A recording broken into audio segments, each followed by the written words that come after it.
Sakderenge nglajengaken mirsani video sakjangkepipun, kula aturi kapurih nutul tombol subscribe supados boten ketinggalan video salajengipun. Kagem kemanfaatan video menika, monggo dipun like, komen, lan ugi share. Mugi panjenengan sedaya pinaringan seger waras, bejo donya bejo akhirat, rahayu rahayu rahayu sagung dumadi.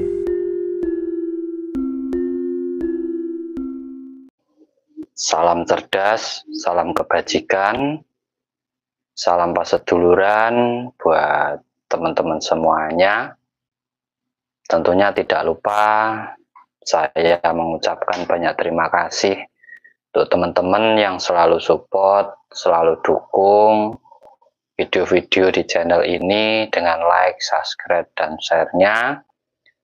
Doa terbaik saya buat panjenengan semuanya selalu diberi kesehatan, diberi keberkahan, keselamatan, dan diwujudkan apapun yang menjadi keinginan dan cita-cita panjenengan semuanya. Pada kesempatan yang baik ini, saya mengambil tema yaitu apa yang menjadi penghalang di saat mau terbukanya wadah kita ataupun mata batin kita. Mungkin dari teman-teman juga banyak sekali yang sudah mempelajari, banyak sekali menggali keilmuan-keilmuan tata cara tentang membuka mata batin. Tetapi belum ketemu gitu. Karena mayoritas dari teman-teman semuanya menganggap kalau kita sudah mampu melihat hal-hal kasat mata, hal-hal yang tidak bisa dilihat oleh manusia umumnya, itu dianggap sukses terbuka mata batinnya. Atau bisa di situ dia berpikir tentang konsep-konsep kayak ilmu penerawangan, memprediksi sesuatu yang belum terjadi gitu. Sebenarnya kita bisa melakukan hal-hal itu bisa. Tetapi kita juga harus paham bagaimana konsep terbukanya wadah diri kita ataupun batin kita. Di sini kita belajar santai. Saya hanya memberi edukasi, memberi sesuatu dari perjalanan spiritual yang pernah saya lakukan. Siapa tahu ini nanti bisa menjadi bahan pertimbangan untuk teman-teman semuanya yang ingin melakukan keilmuan tersebut. Saya pernah dulu ingin membuka mata batin atau kebatinan saya yang saya tujukan untuk melihat benda-benda gaib. Dan apapun itu sudah saya lakukan. Dan kenyataannya saya memang tidak melihat hal-hal seperti itu.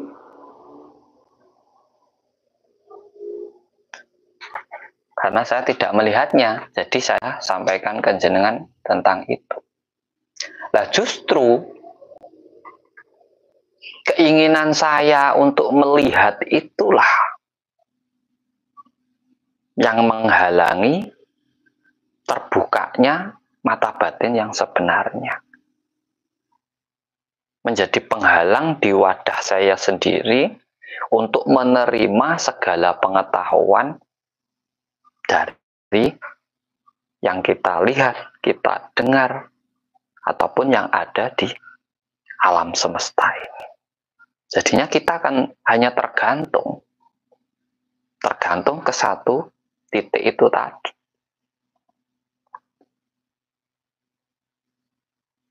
Mata batin terletak di cakra asna,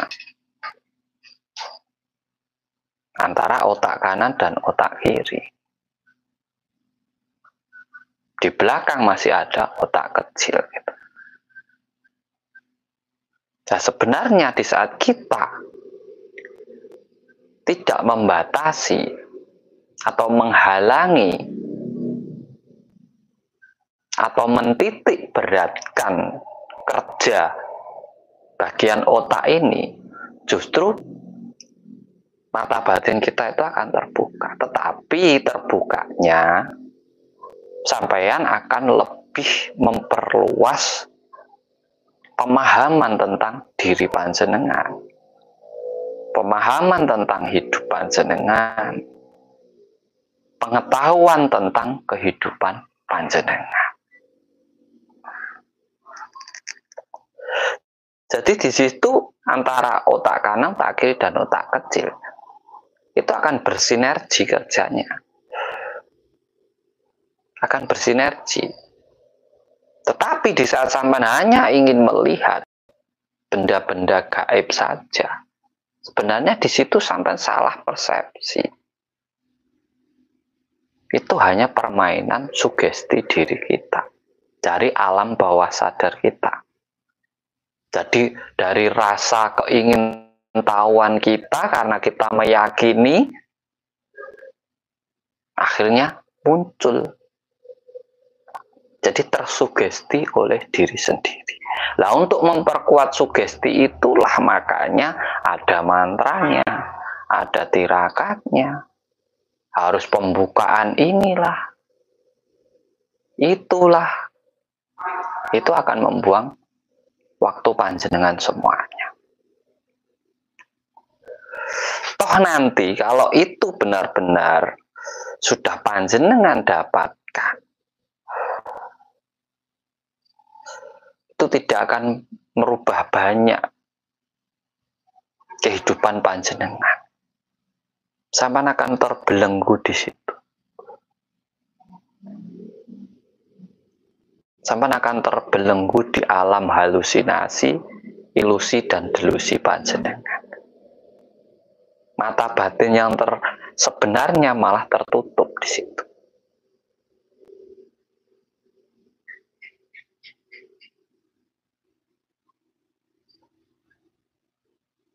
Jadi untuk teman-teman khususnya yang sering mengikuti channel ini, saya tidak mau mengarahkan panjenengan larinya ke situ.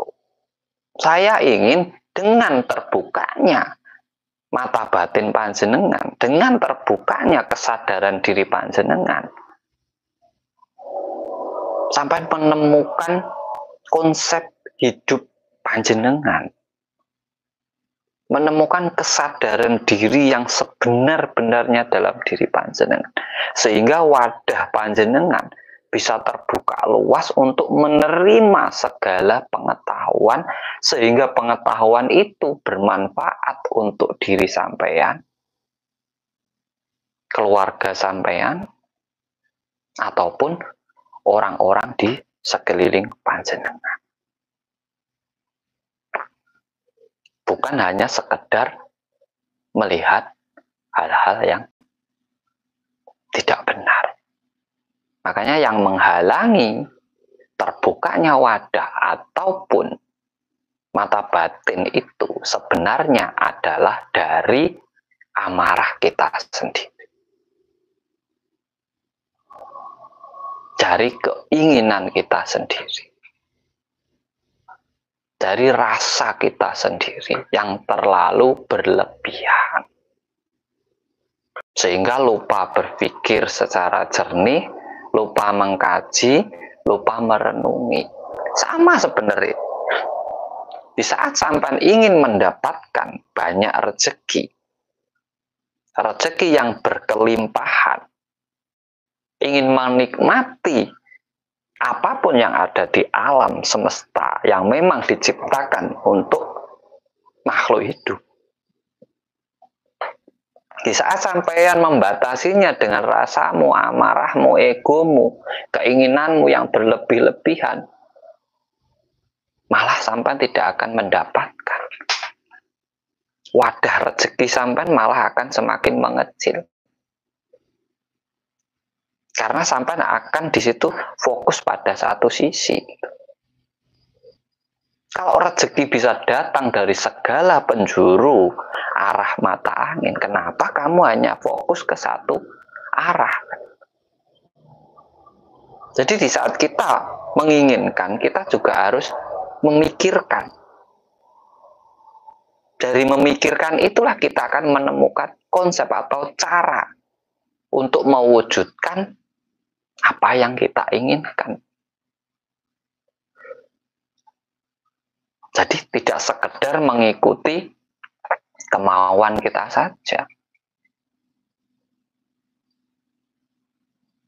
Nah, makanya untuk meredam hawa atau meredam ego, amarah kita, bisa panjenengan melakukan dengan meditasi, ketenangan diri, perenungan diri, atau dengan pernapasan. Tujuannya sebenarnya sama, membangun kesadaran diri kita. Di saat kita menemukan kesadaran diri kita, tentang hidup kita, tentang tujuan kita, tentang apa yang harus kita lakukan, disitulah secara tidak langsung sebenarnya terbuka mata ketiga sampean, terbuka cakra asna sampean, terbuka mata batin sampean. Hidup sesuai kebutuhan hidup, bukan hidup mengikuti keinginan hidup.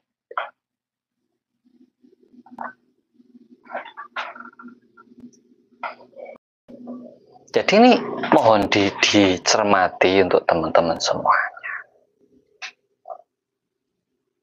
agar kita di saat mau belajar sesuatu,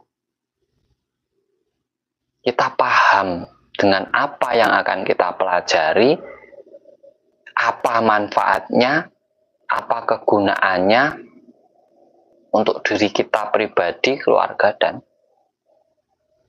yang lainnya. Jadi tidak hanya sekedar belajar saja.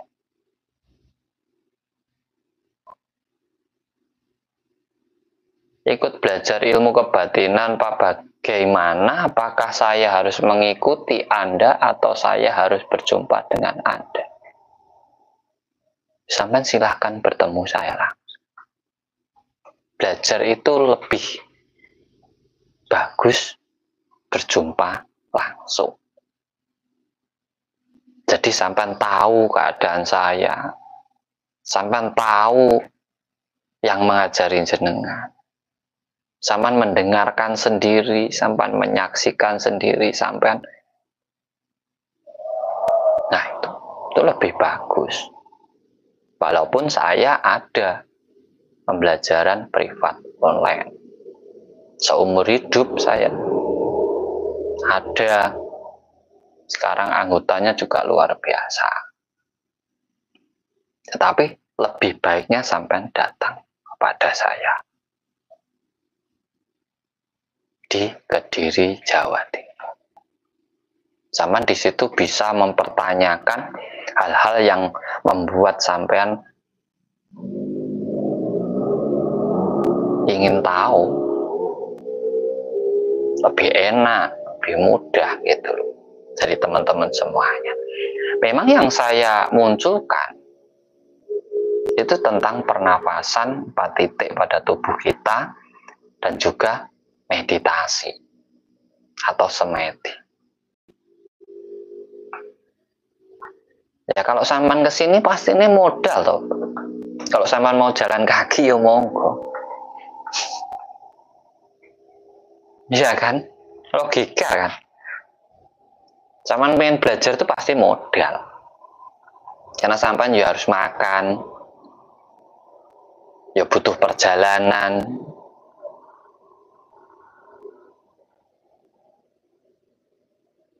Niat, tekad, ragat. Kalau sampean pengen, bisa. Anak sampean aja pengen pinter pakai modal kok. Kan gitu. Itu perjalanan. Saya juga dulu pinter ya dengan modal. Kalau nggak punya modal, orang nggak akan pinter. Modalnya modal tidur. Ini modal madil nanti. Harus punya niat, tekad, percayaan diri yang kuat. Harus punya ragat untuk perjalanan.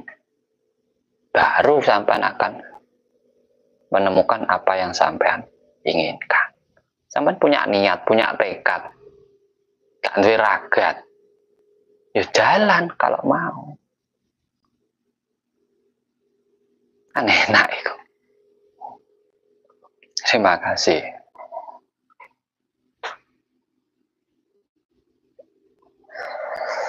Saya nggak mau munafik kok.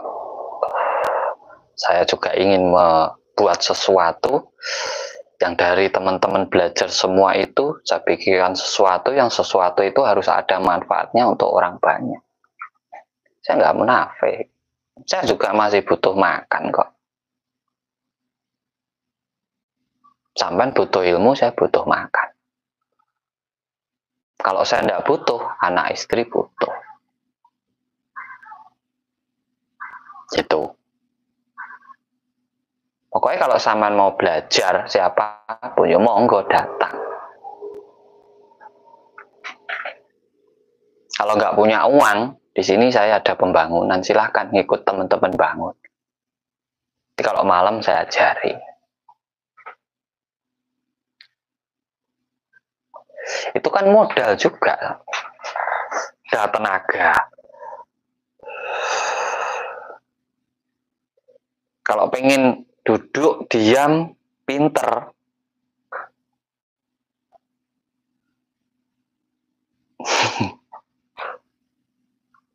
sampean tidur ya, ngimpi ya. Tuh, saya. Itu kan penghalang ya sampean itu. Itu kan penghalang juga itu.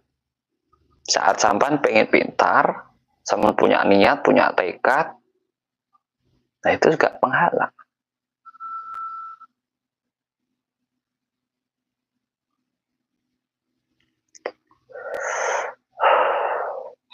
Jadi disitulah perjalanan. Semua orang sudah melakukan spiritualitasnya masing-masing. Apapun gerak hidup kita ini adalah spiritualitas kita. Di sini kita harus membenahi kalau belum pas. Bukan belum baik, belum pas. Belum cocok. Mungkin baik untuk kita kan belum tentu untuk orang lain. Kita harus memantaskan diri kita. Nah, kita itu perbaikan diri.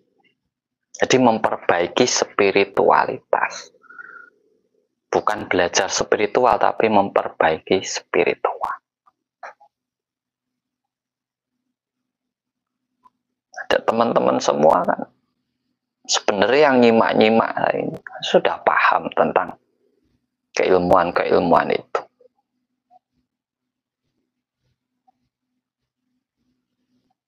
Tentang apa yang saya bedah itu sebenarnya sudah paham. Tapi kalau sampai ingin buka mata batin hanya dengan mantra, dengan amalan, dengan puasa, dengan ini, itu sugesti diri sampai. Itu konsepnya sugesti diri. Jadi sampean mensugesti diri sampean untuk memunculkan apa yang sampean inginkan. Nah, suruh puasa, suruh tirakat.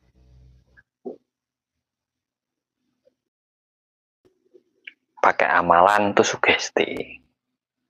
Kalau saya baca mantra ini, saya melakukan amalan ini, nanti saya bisa ini, itu kan sugesti sama.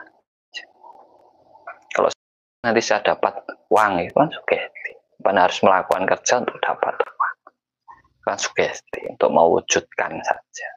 Sebenarnya yang bisa membuka itu ya diri sampean sendiri. Orang lain itu ya hanya mensugesti, hanya mengarahkan panjenengan. Karena yang berkuasa atas dirimu adalah dirimu sendiri dan Tuhanmu. Yang berkuasa atas diri saya dan Tuhan. Seseorang itu hanya dirinya dan Tuhan yang tahu. Ya, penghalang kita terkadang yaitu rasa ketakutan, rasa was-was, rasa itu yang membuat menjadi penghalang pada diri kita sendiri. Kalau kita pengen sukses, kita pengen makmur, kita udah minder dulu, ya enggak usah berharap. Kamu pengen bangun, pengen bangkit dalam hidupmu, tapi kamu sering ngeluh, ya vibrasimu di yang sering ngeluh itu. Kalau kita pengen bangkit, ya kita harus optimis. Kita harus yakin, kita harus percaya dengan diri kita. Kita harus percaya dengan kemampuan kita. Kreativitas kita munculkan, di situ kamu akan bangkit. Nah, kalau kita terus ngedon, ngeluh, terus semakin terpuruk, bukan semakin bangkit. Makanya kesadaran diri itu kebanyakan, motivasi hidup, kesadaran diri atau kebangkitan spiritual kebanyakan didapatkan oleh orang-orang yang sudah terpuruk. Karena apa? Muncul motivasinya itu muncul. Sehingga dia bisa membentuk karakter baru pada dirinya. Saya harus ini. Kalau dia bisa, saya harus bisa. Berarti sadar diri, tahu diri dia. Makanya dia akan bangkit kembali. Kalau orang tidak sadar diri, tidak tahu diri, dia akan bangkit. Ngeluh aja sana sini, Pak.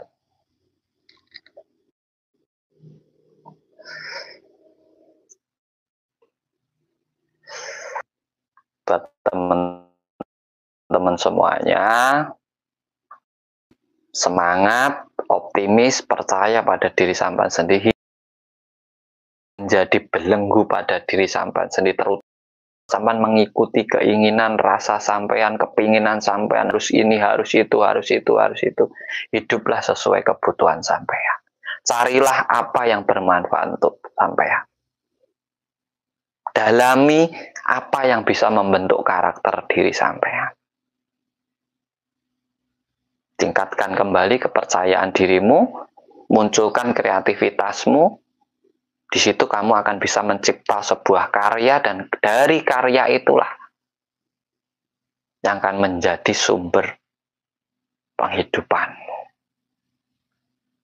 Semoga bermanfaat buat panjenengan semuanya. Ada kurang lebihnya, saya mohon maaf yang sebesar-besarnya.